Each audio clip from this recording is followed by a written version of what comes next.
Our top story tonight, President Trump reaffirms his America First policies in Asia. The president using his speech in Vietnam to say he will protect American interests against foreign exploitation every time. We are not going to let the United States be taken advantage of anymore. I am always going to put America first, the same way that I expect all of you in this room to put your countries first.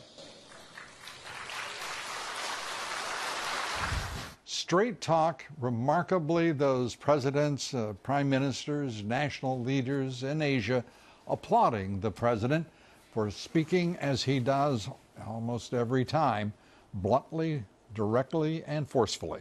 The president is in Vietnam for the Asia-Pacific Economic Cooperation Summit, APEC. There was speculation the president would have a formal meeting with Russian President Vladimir Putin, but that isn't going to happen. The two leaders, however, did shake hands for a moment and greet each other before dinner. The editor-in-chief of RT says the Russian news network will now register as a foreign agent here in the United States. The Department of Justice began pressuring RT to register back in September after intelligence agencies concluded RT operated as a propaganda arm of the Kremlin during the 2016 election. Now, in my opinion, what is interesting about that is not that it occurred in September, but that the entire administration of President Barack Obama did not once ask RT to register as a foreign agent, and the question has to be asked, why not? A further question follows. Why hasn't anyone on Capitol Hill asked that question of the former president? The head of RT, for his part, says he still believes the request to be one that is crazy and illegally. Nonetheless, they will comply. Joining me now, retired four-star general, Fox News military analyst Jack Keane. General, great to see you, and I have to ask, it appears to be a trip that is immensely successful on the part of President Trump. The open question is there any sign of progress with Xi Jinping on the issue of North Korea? Well, first of all, I definitely agree with you, Lou. Strategically, this is largely a very successful trip, and because what the president has managed to do is reassure our allies that the United States leadership is back in the Pacific, that we want to denuclearize North Korea without a catastrophic war, that we want to stand up against Chinese aggression in the region, and as you mentioned in the introduction, that we want to push back on these significant trade imbalances that we've had throughout this entire Indo-Pacific region. So all that said, positive trip. Get to the specifics. Listen, he's enhanced the relationship with President Xi for sure, also with Abe in Japan and in Vietnam, and those are all positive.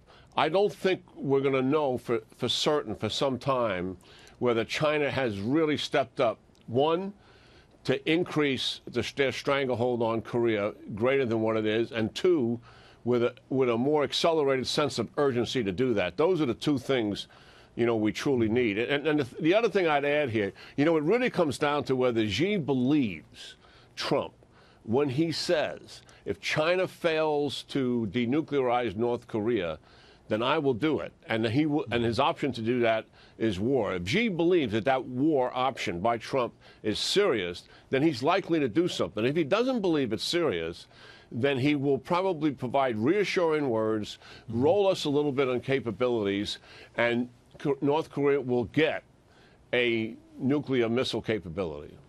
And that calls into question the President Moon of South Korea, his decision not to cover Seoul with those THAAD anti-missile defense systems.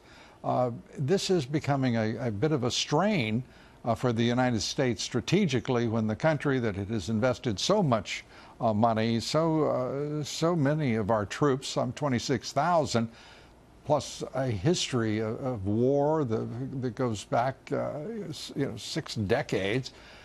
This is a strained moment, is it not, when it should be a moment in which there is solidarity?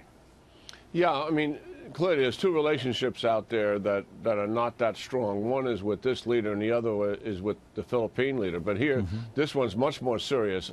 Obviously, as you mentioned, he is a left of center leader who got into office on taking a softer diplomatic approach with North Korea, and also his predecessor got found up in corruption and some other things, who was pretty strong on North Korea. And since he came into office, he reached out to North Korea. North Korea summarily ignored him, and the Chinese clamped down on him very hard in terms of tourist trade, cutting off some economic opportunities with him, and told him not to expand the THAAD missile program. And he's agreed with China not to expand it. So I think he accommodated President Trump during his visit. He didn't want to show certainly any public differences with him, yes, but we don't have the strong relationship with South Korea that we've had in the past. And of course, the coercion on the part of China against South Korea, it appears that she has missed the target, that is Kim Jong-un.